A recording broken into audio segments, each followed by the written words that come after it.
Hi crafters, how are you all doing? It's good to be here today with another tutorial for you, and this tutorial is a tutorial that came about due to the questions that have been getting from you. So I have some crafters in my Event Craft Academy. That's the academy that I run, and if you have not heard about it and you want to join, all you need to do is check the description of this video, or you can check the pinned comment and click on the link and you join us in the Craft Academy. There you get to know all the trainings that I have available for you. There's even a free training there on Hotwire, and we do communicate. Yeah, we have some mini workshop, we have connection days, we have various days that, although we're trying to reappraise it, but those are what we have there. And people do ask questions and ask how can I make this and all that, and their questions are being answered. And of course, as you can see, this video came about with the questions that have been asked in the Craft Academy. Now, okay, I just got a question today, but of course this video will not be uploaded the day it's being recorded. But I got a question today. Someone asked me what are the materials that she can use to start off her Fascinator journey. That she wants to start the Fascinator business. What are the basic materials that she would need? And it got me thinking. I know that I could remember that I've been having so many people ask that question and asking, okay, which class do I attend for, that I'm just a beginner, what class in your training can I attend? And I've been like wondering, I guess why it was a bit, how do I put it, it took me this time to get to the point to say, okay,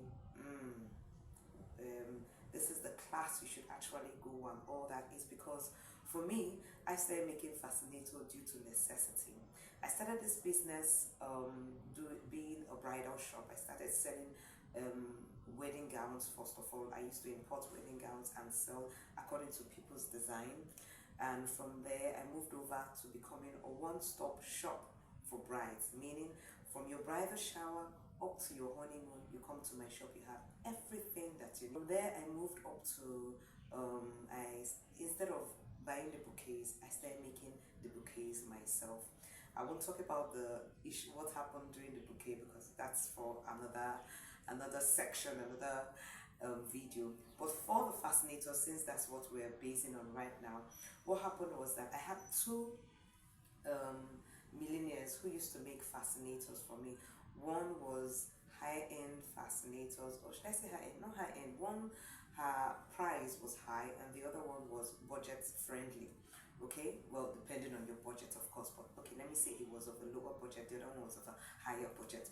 So I got a client who wanted a particular fascinator, and she wanted on a low budget. So of course I have the one for a low budget, so I gave her the bill because I knew how much all those things cost, since I've been running it with this particular client of mine. And so the person paid and waiting for delivery, and I contacted my millionaire who was making for me then, and she was like, oh, that she has stopped the business. It was like, boom boom, what do I do now? I can't contact the other one because definitely the price that I got, she won't take it for that. So I thought, and I was like, well, I guess I have to do it. I have to start making it. Remember that I have the I can do mentality. I can do all things through Christ who strengthens me. So that's how it began. I did my research. I looked at it, looked at the design. Do you understand? Meditated upon it, and finally, by the Holy Ghost, I was able to make it. So because of that, most times when people ask what class do I start with, do I start with your Fascinator class 1? I'm like, each of them are class standing on their own. Whether you're a beginner or you're not a beginner, you can start with them. Do you understand? But if you want to start really from the scratch like that, you can start with my crinoline master's class, because it starts from scratch on what is a crinoline, what you can do with the crinoline, how to make small things with crinoline before it now builds up to Fascinator and hearts. So I say, okay, you can start off with that as well. So today when I got that message again, that the day I'm recording this, I was like, I should really ponder upon this and think really, what is the best class for someone who is just starting to attend? What is the materials that person would need? I was just pondering, and by the Holy Ghost, I was able to come about with something, because I was like, if you're just starting something, the best for you to start up with is something that is very easy, not complicated at all, the simplest of it all. And that's what brought about the training for today. So you're going to be seeing the basic materials that you would be needing to start up a fascinator business, or to start making fascinators. You might not even want to start up a fascinator business per se. You might want to be making for yourself. Upstairs, here it is. Here are the basic materials you will be needing. And let me explain before I start showing you the basic materials. Now, if you're just starting something for the first time, the best you want to use are items you can just fix together. Do you understand? So my bonus, I will give you the bonus thing you need after I show you the basic materials. There's one bonus that you need. Now the first thing you'll be needing is your needle. Okay, you would need a needle, and this is the size of needle that I use. It's called I call it the medium needle. Let me show you let's measure it so that you know the exact needle. This is like 2.2 inches. That's the needle you'll be needing. Not the, there's a small one, and there's the one after this that is normally used to make weave-ons. Not that one. The medium one. I call it the medium size sewing needle, not the one for the machine, the hand needle. So you need the medium size, the 2.2-inch needle. That's what you would need. That's what you majorly need. You can want to get a cushion where you put it so you don't get needles misplaced like I do.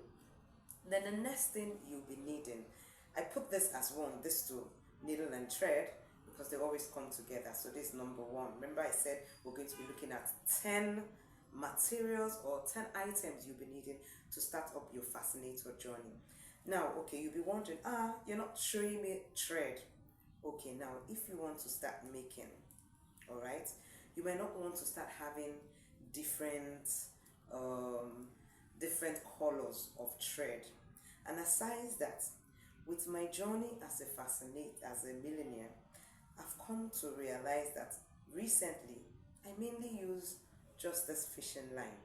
Why? Because it kind of hides the thread, because as we call it also here, invisible thread, it kind of hides your work and makes your work neat. So as a starter, I would advise you don't even go for any colored thread. If you can find the fishing line, please do go for the fishing line. And this is 0.35 mm. That's the one that I use.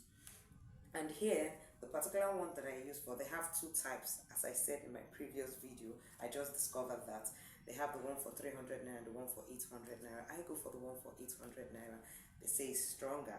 I think so, because, well, I think so. And it's fuller.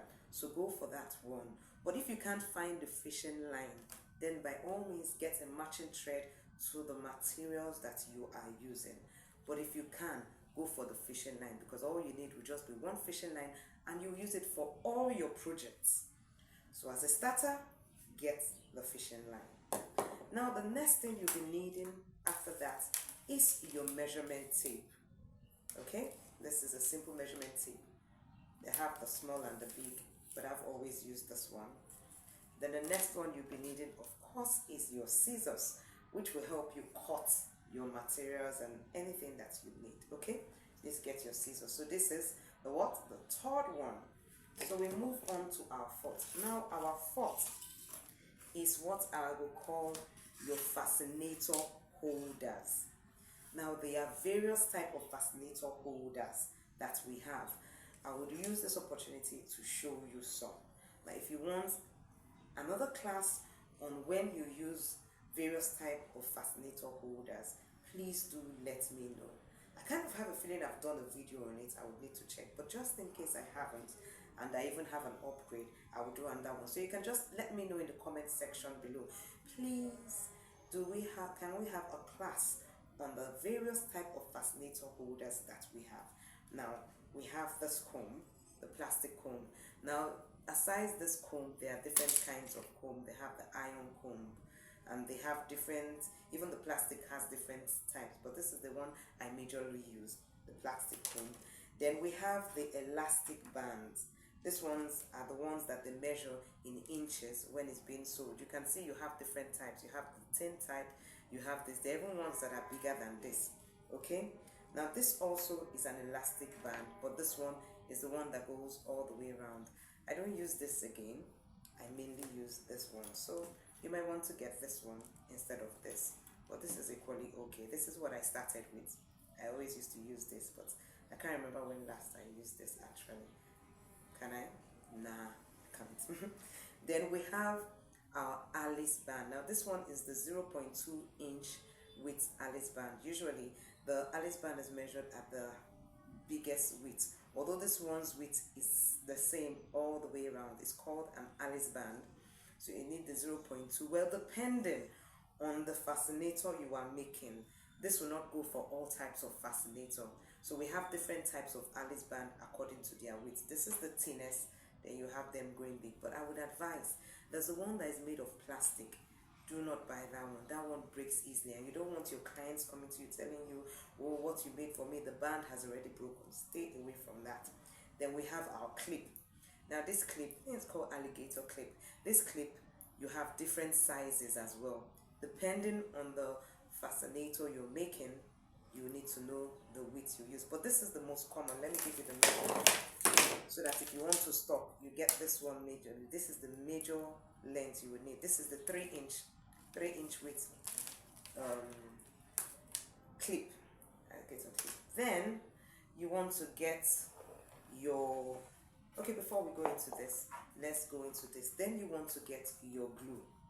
Now if you've been on my channel, you would have noticed that I've used plenty glues throughout this YouTube channel. Plenty, to an extent. I've used Uhu Gum, I've used B6000, B7000, E6. No, have I used this 6000? No. But now my go-to is E7000. Since I found E7000, I have not started using another one. Even I used to use the hot glue, but nowadays I don't really use much of the hot glue like that, except this finishes and I need to, what they call it, or I need to glue something and quickly. But I have another video which I would be putting up. If you look up, it's going to be up here, that you can watch to see which glue you need. But once you have this glue, once you have this, you can use it for everything. The only thing is that if you want something to stay immediately, do you understand? Not to move. Once you put it, you might have to wait a while before you continue. It's unlike the electric glue gun, which we use so that we stick fast. But this E7000, you have acid glue. This is the best. Then we go into your your fascinator base. Now this is where I explain why this should be the starting point for anyone who wants to begin to learn how to make fascinators. Now we have different types of fascinator base, which will eliminate the issue of you molding. You don't have to mold. All you need to do is buy the fascinator base and then begin to design it. We have different types. I will show you them now.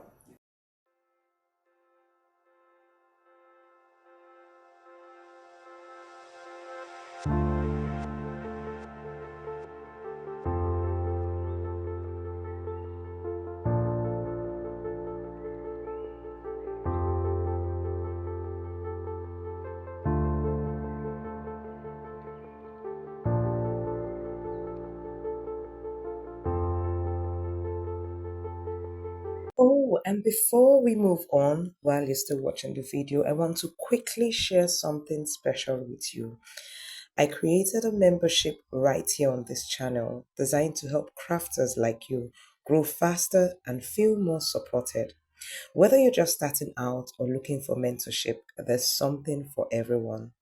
At the basic level, you get loyalty badges, fun emojis, early access to my videos, and I prioritize your comments. As you go higher, you get even more exclusive members only videos and business mentorship via Telegram. Just click the join button below. If you can't see the join button, don't worry. I would place the link to where you can get to see all the membership levels and decide on which one you want. And you can take your pick. And I'd love to have you inside. Let's get back to the video. Keep watching and learning.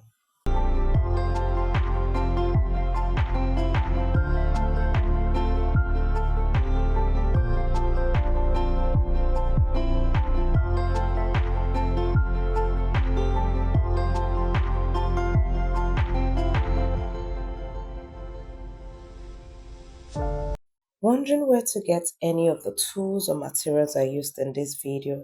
I've got you covered there, crafters. I have added my affiliate links below, both Amazon and AliExpress, and also a special link to my DIY craft kit suppliers.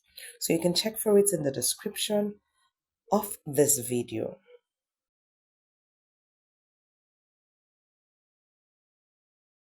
Back to the video. So this particular one is called the Bishop Cap. We have various other ones that you saw just now that you can make use of. I think I should add a product because I've seen um, YouTube has some affiliate links on some Fascinator bases. So I would put the link in the description and also in the comments. So if you want to like purchase them, you can get them. So you get that, which makes it easier for you to start off with before you start molding. Then the next one you will need is what you're going to use to decorate your fascinator. Now here I have flour, which is the simplest that you can use. Do you understand? Because feathers, you might need to arrange it in a way to make it look very fine depending on the type of feathers that you would want to use. But there are feathers, you can use crinoline. There's so much you can use to accessorize. You can use beads, but I just said let me just show you the simplest that is very easy to get, these flowers. And just in case you want to make roses for yourself, I have brush class 1 to brush class 5 and extras that you can learn on how to make flowers yourself with materials that you see anywhere. So this is the next one. So the next you will need is your bias, okay, just in case there are some places that you need to cover up, or your trimmings. Trimmings are all those materials that they put. I have them around, but I said let me show you the simplest, the easiest to find, because nowadays most times it's this, like if you want to wrap your Alice band, trimming, bias is if you want to cover some sewing, probably you want to cover this. Bias, quite easy. But another thing you might want to have is an extra material, same color of what you're going to use. All this, unless you want to combine colors, this is not bad to combine, you can see. But if you want to make something, the best to have, except you're being told that you want, or you want to mix up colors. Aside that, if you don't want to mix up colors, let all your materials be the same color. Now this, I'm showing you an extra material. Now this material that I'm showing you is, like, let's say I sew this to this, okay? I might just want to cover it up. The easiest and simplest thing to find and cheapest also will be just some pieces of material which you can cut. Then you use your lighter. That's the next one. Use your lighter and burn the edges so that it doesn't fray, depending on the material. But if it's felt like if it's your poly or scuba, it doesn't fray, so there will be no need to burn. But if you're using ordinary material, you need to burn the edges. So these are the simplest materials, the basic material you need to start your fascinator journey. Then we go up to the bonus. The bonus is you need to have your creative cap up your head. Okay, for me, I say the Holy Spirit is my creator. He's the one that gives me inspiration, gives me creative ideas on how to make my fascinators. So you need him in your life. But so that is the last thing you need. You need to be creative. Once you're creative and you have just simple materials, you can turn them into an exquisite design that will cause people to rush after your design. So I hope you gained value from today's video. So you let me know what you would want the next one to be. We have is either we go in depth into all these various tools that we have, like we can go into the fascinator holder, we can go into the glues, we can go into the fascinator bases, what type of fascinator bases for the, or we can go into creating a simple fascinator with the fascinator basis that I told you about. So do let me know in the comment section below as we start this journey on our Fascinator class. So I guess we will call this Fascinator 100. Or what name would you give the class? See you all. Thanks for staying with me to the end of this video. Love you, craft stars. Mwah.